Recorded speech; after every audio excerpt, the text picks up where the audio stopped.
I'm just showing you a couple of things about our modern society that might be scary. So this is the amount of, let me say, capacity, biocapacity in the world. So like how much food, how much space, how much energy is there available, how much oxygen to breathe is there available in the world. And you can see that the capacity is there, and it didn't change from 1961 to 2003. This is the last date I found. And if you look at the demand, you can see that the demand quickly is rising. So if you don't do anything, we get a problem, it's clear. So CO2 emission, that's an interesting part of our modern society. I'm not sure if you know, but look at the emission. So this is industry, it's the green one. And you can see industry in a way is behaving during the last couple of years. You see, industry has been forced to take measures, not to just put CO2 in the air all the time. And it's not ideal, but in a way they are behaving. But look at traffic, transportation, the red line. It's still growing. And did you notice that the biggest pollution is from buildings? It's heating or cooling. Both of them produce CO2. Scary, right? It's buildings. I'm not saying this building. I think this building doesn't do anything. But this building is not a modern building then, right? So look at my modern house. This is scary. So maybe we should stop just shouting at industry. We might want to look at buildings. So I should talk to a faculty of architecture, right? Because you are making the buildings of the future, or your colleagues here in this faculty. Okay? So, this is another interesting one. It's the financial product per person in the world. So this is how much is the value of the things I produce. And then somebody made another index, and this is in fact the amount of happiness I produce per person, right? And you can see that we are not actually, this is the Happy Planet Index. I'm not sure what it means, but in a way it's an interesting figure, you see. So just producing more value doesn't mean that you produce more happiness or make people more happy. And if you are considering service design, you might understand this. You might know that just providing more facilities doesn't mean people are now smiling all the time or are more happy. Right? Maybe. So, who are those people? Well, what do you think, by the way? If you are at that age, what would be your postal code? You know a postal code? Postcode? Zip code? I'm not sure how it's called in Italy. Codice di aumento postale. There you are. Yeah. So this is the code that defines where you are living, your address. And you should find out.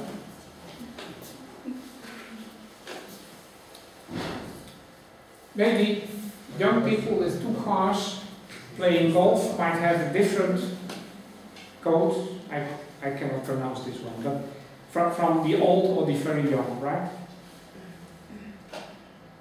Okay, so you can see that the location where you live could define the way you live, the amount of facilities.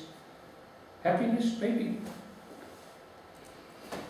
So, this is another thing that you should be aware. What's the price of transportation? It's very interesting that you can see boat transportation on average, and this is a couple of years old now, but it's very cheap. You can see that the train in France is much cheaper than the train in the UK for some reason, and I don't understand why, because I cannot imagine driving trains in the UK is much more expensive in itself as driving a train in France, but people have to pay much more. And taking a bus is even more expensive. And obviously you know that having a car is very expensive, but then if you go by plane, it's about the same price. And if you have a short route, so this means in the city, it's more expensive, and it's about as expensive as a short flight by plane. Right? So you can see that different ways to transport people have different prices. And transporting people, by the way, is a service. Right? Transporting means you can go to the airport, buy a ticket, and fly to Rome. So, talking about services. By the way, if there are questions, you should raise questions about the previous one. So the previous one is about design for use, about what people use and how it's designed. So this is kind of clear. Also, my message is clear that we get a separation between using things, building things, designing things, and that designing more things, designing better things doesn't necessarily mean that people feel more happy about it, or that people feel better. You have to take care. You cannot say, I just put more buses in Alghero and then everybody will be happy. You don't know. Okay? Is there something like a line which shows the growth of service design and the amount of happiness during people? Like the amount which... I understand, yeah, I would like. Later on I will give you examples of service design in the UK, in England, which is the country where service design has officially been supported by the government for 25-30 years already. And they also have been looking at how people feel about it. So there's not, I cannot tell you there's a statistical relation, no. But in the UK they have been looking at it. And by the way, they discovered some interesting things. So that sometimes it makes sense if you allow people to choose. Not just say, this is your service, use it this way. But maybe give people different opportunities. So it would be good if we would have it. But the whole concept of service design is young. And the best location I know of to look at is the UK, where they did most and actually documented, because it was the UK government that really focused on this for 25 years. So it's a good question, and I would love to have the answer. Okay. Yeah? Services. Service is the intangible equivalent of a good. What does it mean, intangible? We know? Intangible means you cannot put it in your hand. There's no physical part of it. This is tangible. I can feel it, I can look at it, I can smell it. That's tangible. An intangible thing is transportation from here to the airport. I cannot give you transportation. I can provide transportation, but I cannot carry it to you. So transportation is a facility, a service. Buying a car means you buy a physical object. But services are intangible. But at the same time, they are like goods. I mean, in the Netherlands, for instance, in one of the universities I've been working in, you could get a bonus to your salary if you went to your office by train. So, in fact, they supported a service which is intangible. So if I could show that I have a train pass, then I got some bonus to my salary. Or they would give me a bike. And the bike is a physical thing. The bike is a good. In the Netherlands, many people ride bikes. So you could get a bike from my employer, or I could get a bonus for going by train. And if I went by car, there was no bonus.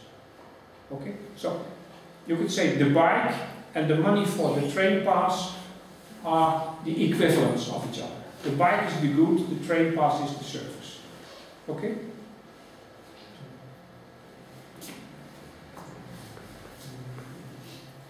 Now, here is kind of a definition. Service provision is an economic activity where the buyer does not obtain exclusive ownership. If I have a train ticket, I don't own the train. I don't own the seat. But I have the right to be transported from Amsterdam to Schiphol Airport, for instance. But I cannot say I own the seat.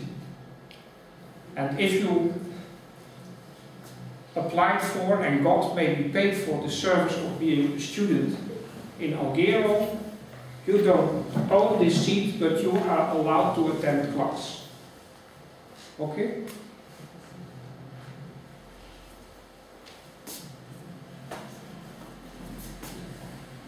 Services sometimes are paid for. If you pay for the bus, it should be clear that it's a benefit for you. So if you pay for the bus to transport you from Sassari to Alghero, I guess there's a bus, is there? Yeah? Then it's obvious what you pay for. Because you know this allows me to be from this town to the other town in like 30 minutes, maybe, right? So you know that you pay for something. Is it more than 30 minutes? 45. 45 minutes, okay. So the service is obvious, even though the service is not something physical. They don't give you a bike, but they give you the possibility to travel from one to the other and you pay for it, right? So. And then we have public services, which are services that you don't pay for, but you pay taxes. So, in certain regions of the world, trains or buses are free. At Schiphol Airport, the buses from Schiphol Airport to the railway station are free. Free meaning that I pay for it through taxes. Because if I buy my flight ticket, half of my flight ticket is taxes. So in a way, I pay for the bus, for the shuttle, and I pay for the escalator that moves. The escalator is free. Well, it's free because I have to pay taxes for my flight ticket, right? Okay. So somebody has to pay for services. It's clear. In some way or the other. And sometimes you ask people to buy a ticket or to buy, and even tickets need not be physical. My flight ticket is no longer paper. My flight ticket from Amsterdam to Rome to Alghero is an electronic ticket. So, it's somewhere in the server, there's knowledge that I am entitled to fly Wednesday morning from Alghero to Rome to Amsterdam. I have no proof of paper, but it's in the computer somewhere. On a server that I don't know where it is actually. So it's completely service. There's not any physical thing.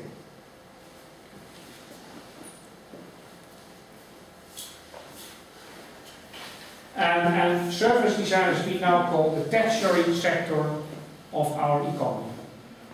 And it's growing fast. Service providers it's a booming industry. There's more and more and more services everywhere.